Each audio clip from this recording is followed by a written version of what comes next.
Greetings, metaphysicians. This is episode 154, The Assault on Truth. This episode is coming from everything that's happening on the planet right now, really, and you get to decide for yourself. Does 2 plus 2 equal 4? Or does 2 plus 2 equal 5? Enjoy the episode. You're listening to Let's Get Metaphysical. This podcast explores the spiritual and metaphysical world through the experiences and opinions of the host and those interviewed. It should not necessarily be seen as direct endorsement or personal advice to our listeners.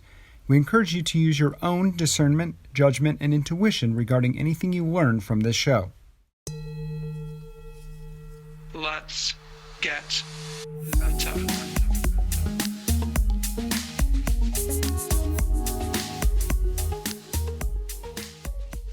Welcome to the Let's Get Metaphysical podcast. I'm your host, Renata Maniaci, here to remind you that you are an eternal spiritual being having a temporary human experience here on lovely planet Earth. And what a temporary human experience it is turning out to be, isn't it? This is season 7, Heaven on Earth. And this is episode 154, The Assault on Truth. Let's just go right in. Are you ready? Let's get meta. Masters and angels, I request your presence, guidance, and support through this episode. Please help these words to be useful to all listeners on their evolutionary journey. Let me know the truth, speak the truth, become the truth, and be the truth. And please let this episode reach whoever needs to hear it. Thank you with gratitude and full faith. Bless creation. Okay, alternative titles for this episode. The Assault on Truth include Two Truths and a Lie, 1984, 2 plus 2 equals 5. Yes, this is a theme right now. It's not just right now. It's really, sadly, maybe our entire lives and maybe for several decades before our entire lives, this lifetime, maybe for always on this planet. Maybe this planet has been wrapped in illusion since it began. Maybe that's how it was set up. Maybe this is exactly how it's supposed to be. And this is the planet of coming in, incarnating into the complete illusion, which we talked about a few episodes ago, and slowly waking up to reality and truth. And I think that is a huge part of what we're doing here, what this planet has been set up to do. And also, I recognize that this show talks a lot about truth. I know a few episodes ago, my truth was in the title of one of my episodes. Then illusion was in the title of one of my episodes. This is a theme. This is important. This is, I guess, a major reason why I sit and talk to myself in a microphone, and some people around the world listen to it at some point. But over the last, I don't know, it's hard giving times now, the last few weeks have been really interesting for me. Of course, for my personal journey in this lifetime, I've mentioned before that my whole life I pretty much just kind of digested whatever was put in front of me and just accepted that as truth. And I think that a lot of humans do that because I think that we're innocent and we think that people won't lie to us, right? It's just, oh, if this is what it is, then this is what it is, and we don't question anything. And I think a lot of that just has to do on our basic innocence and trusting nature. And a few years ago, all of that changed for me, and I think for a lot of people on the planet, when certain things just weren't adding up, especially around the pandemic that we all experienced. And I know for a lot of people, they started questioning things a long time before that. Maybe they came into the world questioning things, and God bless. I did not. But now we've reached this interesting, I mean, it's interesting is just like the lowest word I could even put to it. It's way more than interesting. It's everything. This monumentous precipice, this moment that it's not even about believing what is told to you or shown all around you. It's just we're at this moment that the book, George Orwell's book, 1984, just keeps coming up for me, just keeps coming up. We had to read this book, I believe, in school. Did we have to read it in school? I think in freshman year of high school in the US, you have to read something by George Orwell, or you did. I don't know if you do anymore. Honestly, I'd be surprised if they did still make people read this book. If you have not read 1984 recently, maybe you should. I personally just went and downloaded it on my Kindle, and it was free. There was a whole bunch of options. Actually, I don't really understand how this works on Kindle. It all seemed to be the same book. One was free, one was 99 cents, and one was $9.99. So that's a whole nother thing. I don't understand why that is, but that's besides the point. The last few weeks, I've been traveling. I've been in several different countries in Europe and met lots of amazing people of all ages, of all backgrounds, from all countries. And I wouldn't say that I'm a political person. I think that I used to be, very much so. And over the last few years, I've come more to neutral, and I don't bring up political or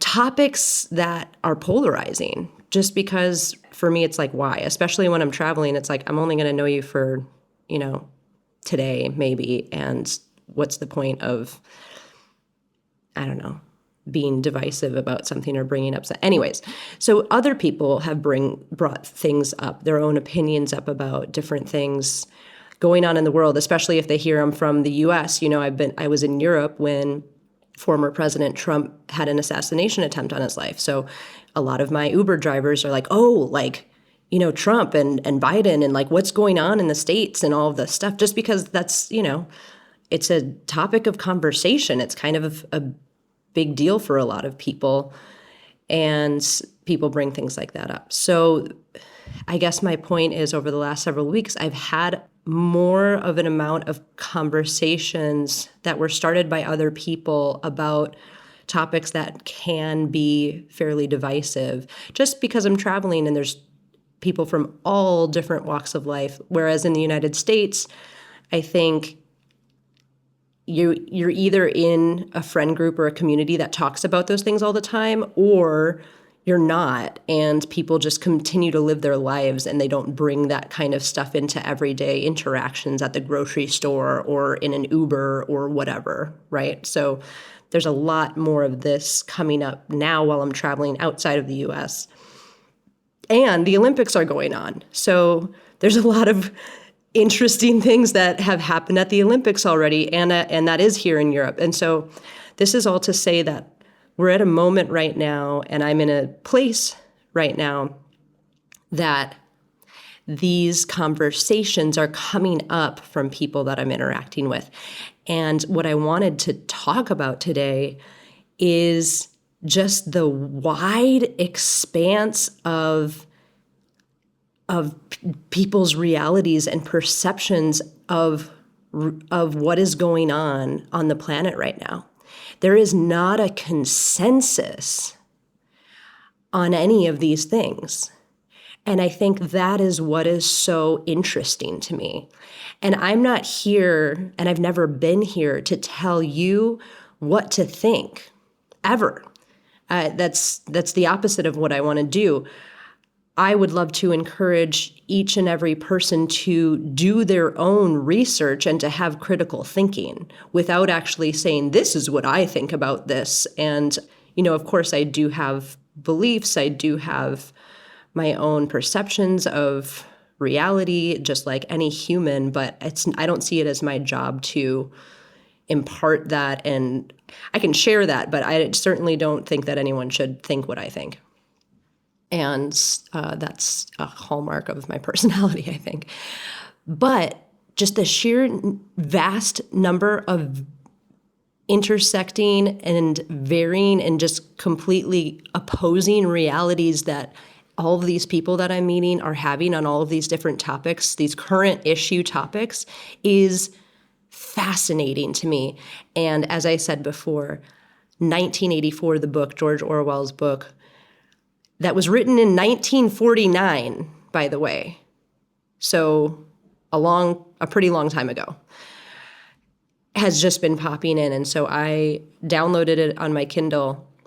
And I think the reason 1984 has been coming to me, I know the reason that has been coming to me is that, actually, now that I think about it, I think I read it much older. I think I read it when I was around 20. So maybe we did not have to read it in school. And if you have not read it or not read it recently, I highly recommend it.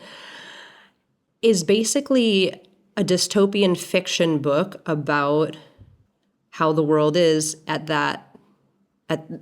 that time. And with the first sentence being like that, the clocks were striking 13. Well, there isn't a 13 right now in our lives on the clock. And so this whole idea that the book is about everything kind of having been erased, any kind of truth having been erased and replaced by what the party wanted you to see and know and be able to do, and freedom of movement, everyone's being watched, Big Brother's watching you. There's these words like double speak, which it's like two different meanings. And there's all these terms. And what is striking me over the last few weeks with all these different conversations I've been having around Europe, mostly Eastern and Central Europe, with all kinds of people, is that there's no consensus on what the truth is in many huge events that have happened or are happening now. And there is active erasure of things that we have seen with our own eyes. And what do I mean by that? This is just an example. So former President Trump, and I don't care where you are in the political spectrum, I'm not political. This is not, I just want to be clear that this is not like a I support this person and I don't support that person episode. It's not that. This is an objective, just looking at, you can all do your own research on this stuff. Former President Trump was almost assassinated. A bullet hit his ear and then killed somebody behind him and injured two other people. Like, those are just, but most people around the world have watched the live feed of that happening with their own eyes, watched it. Okay, so that happened, and then we have certain people and agencies coming out that day later in that week and saying, oh, we don't know if that was a bullet that hit him. Questioning what the entire world could see in front of their eyes on video. And the fact that a person has died, unfortunately, and bless his family and bless his soul. Okay, but that's not it. That's not all. In the weeks that have followed, I think it's been about 3 weeks since then, you do a Google search for those words, Trump assassination attempt, and Google will not finish those words. Like, you know how when you start typing into Google what you're looking for and all these things pop up, like the most popular things to fill that sentence pop up? That was not filling in Google. Like, you had to type the whole thing in yourself, and it would come up, the things that would come up underneath it were ridiculous things like that had nothing to do with the Trump assassination attempt. And so literally in front of everyone's eyes on the planet, this search, the engine, erasing reality. erasing something that millions of people all over the planet were looking to find out information about, right? And again, this isn't political. I don't care. Like, I don't care who you vote for at all. It could have been, let's change it. It could have been Biden. And I don't want that to happen either. First of all, I'm completely against any violence of all kind. I want to make that perfectly clear at all. I'm using this as an example because it's a real example that is happening right now on the planet. It could have been someone else. It could have been, let's just make it completely non-political. Mickey Mouse could have been giving a speech and had the same thing happen, an attempted assassination. Bullet grazed Mickey Mouse's large ear. And then the next couple weeks, when you go to Google Mickey Mouse attempted assassination, Google will not fill in that and will not offer that is something that people have been looking for information about. Do you see what I mean? It is not about the person specifically. Of course, former President Trump is a very polarizing person, I guess, around the entire world. Let's say I've talked to 50 people in the last 3 weeks from all different places. 25 of them think that he's great. 25 of them think that he's the devil. So, whatever. That's not the point. The point is the complete erasure of a thing that actually happened, right? A thing that actually happened. I almost called this episode The Real War. And the real war would be the war on information, like the war on truth, the war on things that we can see with our own eyes and experience with our own being, our own human experiences, and then being told that what you see is not what you see. I mentioned the Olympics are going on. There's lots of controversies going on around the Olympics. I'm not even going to get into it. But the overarching theme here, again, without allying myself with any political activist, anything, with actually being a pretty neutral human and just wanting to think critically, like literally people will send me pictures of screenshots of, things people have posted and try to get elicit a reaction out of me like, oh, I should hate them or, oh, I should love them for this. Critical thinking and doing your own research on something. Things are happening in the Olympics right now when you have 20 million people on X and on all kinds of social media saying one thing, and then you have a few very difficult to find but heavily sourced and credible people saying an exact opposite thing. And so the honest question is, do you believe the 20 million people saying one thing, or do you believe the two credible sources that might know what they're talking about and have science behind them? And I'm not saying which is right. I'm saying the general person on the planet, there's a lot coming at you. And if you just blindly accept what is told to you is right, I'm kind of worried about the future of the planet. But really, that's not true. I'm not worried about the future of the planet. I am an eternal optimist. I think that everything that's happening right now is happening for a reason. But if I do get down into the very feeling and emotional level of what is churning on Earth right now, it can be really confusing and concerning.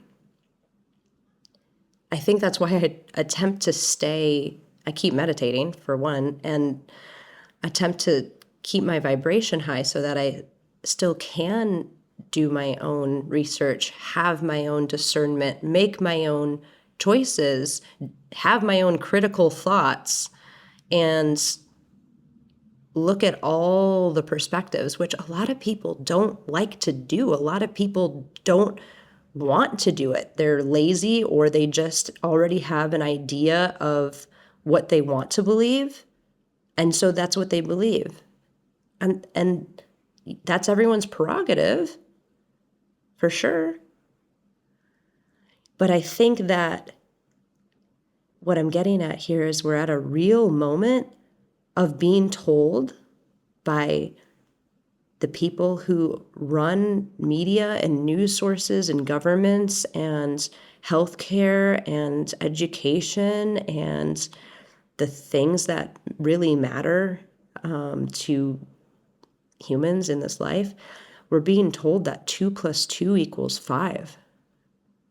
And that's one of the things that is in the 1984 book, which I think has been why it's been coming up so prevalently in my mind lately. In so many different arenas, we're being told that 2 + 2 = 5. And if you're told something enough in enough ways, you start to believe it. And then soon it's not even a question anymore. It's not even a thought. It is a belief.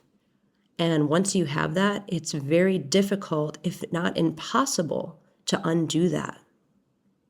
I've made this analogy before on this show of if you show me a fork and you tell me it's a spoon, I still know it's a fork. I'm looking at a fork. You're not going to convince me that it's a spoon. What I'm trying to get across right now is we're at a moment where people have been looking at forks and have been told so often for so long that that's actually a spoon, that people are starting to believe it's a spoon fully. And soon all memory of what a fork is could be erased. Now, I don't think that that's actually going to happen, but I'm talking about it in hopes that it doesn't, in hopes that that doesn't happen.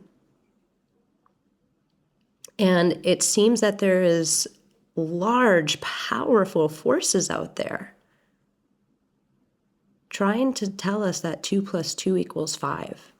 And what I'm seeing around me is that about half the people are like, no, 2 + 2 does not equal 5, and you're not going to convince me that it is. Or they're like, maybe 2 + 2 = 5, let me look into it. But the other half of people are like, yeah, 2 + 2 = 5.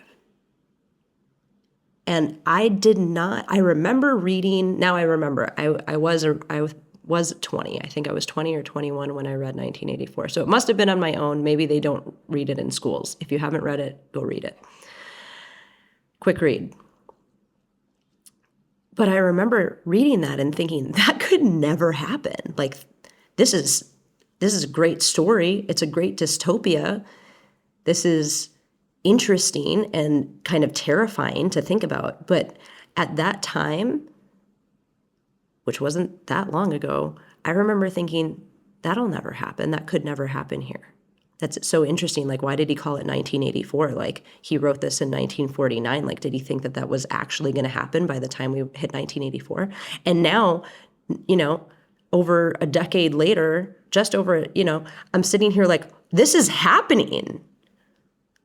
This is actually happening. There's an assault on truth. And what this author wrote about is currently happening right now in front of all of us. Reality is being erased online or hidden or made very difficult to see. Something that everyone around the world watched the video for is something that you can't even look up. You can still, but it's not as easy as it should be. It's not as easy as looking up, what is this thing growing on my skin in Google? That'll fill in 0.001 seconds. You type in something that actually happened and millions of people saw live and it won't fill and you can't click on it. What am I talking about here? What's the spiritual aspect of this? What's the metaphysical aspect of this? We are here to discern truth on some level. We all came from truth. We all came from one source. And we get to return back to truth in all aspects, whatever that is. I guess it doesn't really matter how fast we get there, because we are eternal souls on this journey, whether you're incarnated in a body or in a different form or on a different planet or whatever. We're going to get there. Each of us individually and collectively, we're going to get back to whatever truth is. So on the big picture, on the grand scale, it really doesn't matter that some of these people are believing that 2 + 2 = 5, and some of these people know that that's crazy. But if you're still here on this planet, I guess I'd encourage you to observe all of this. Just observe it. We've talked a lot about that. I had that episode a few episodes ago, Observe the Illusion. Like, watch yourself as though you are on a stage playing out your life. And then remember that the true you is the one observing, not the one that's on the stage. That one's just temporary. That one's in a costume. That one's playing a role.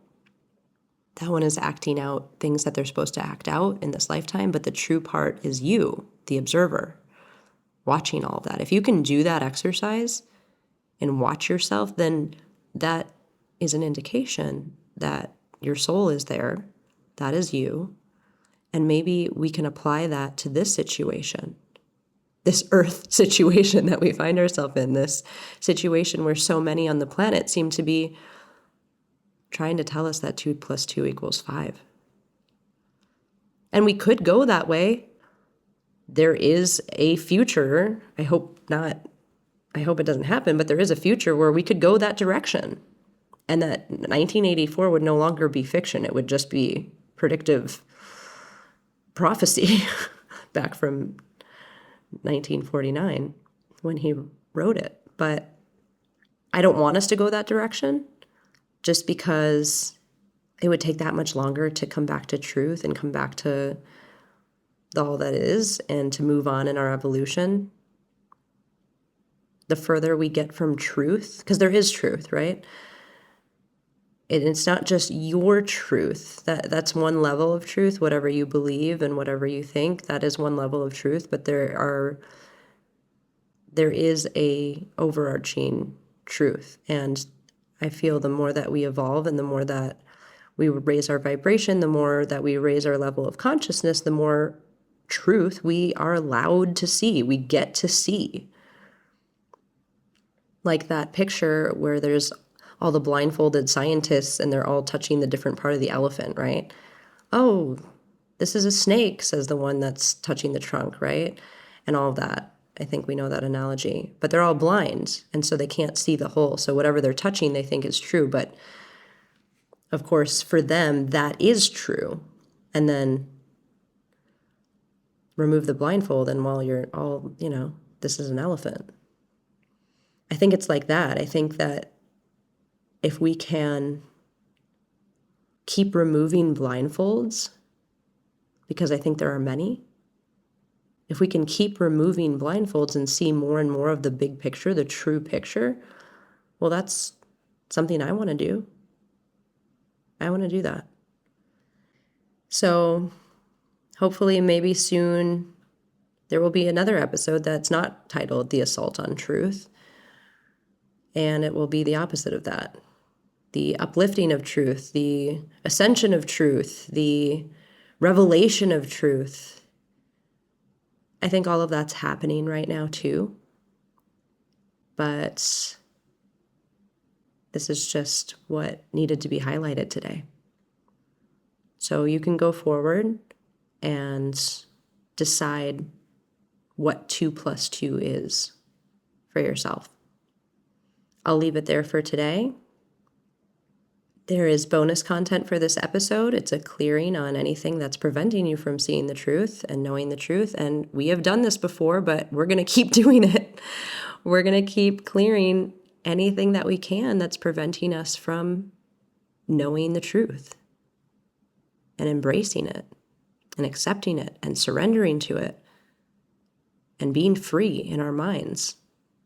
This is a battle for your mind. That's an old episode that I did, actually 2 episodes, part 1 and part 2, probably 2 years ago now. The battle for minds. But let's stay free and sovereign and making your own choices and critical thinking and all of that. So I'll leave it there for today. If you want the bonus content clearing, go to patreon.com/letsgetmeta and join any tier. You can become a patron angel of the podcast and get all of the bonus content and leave or stay however long you want to.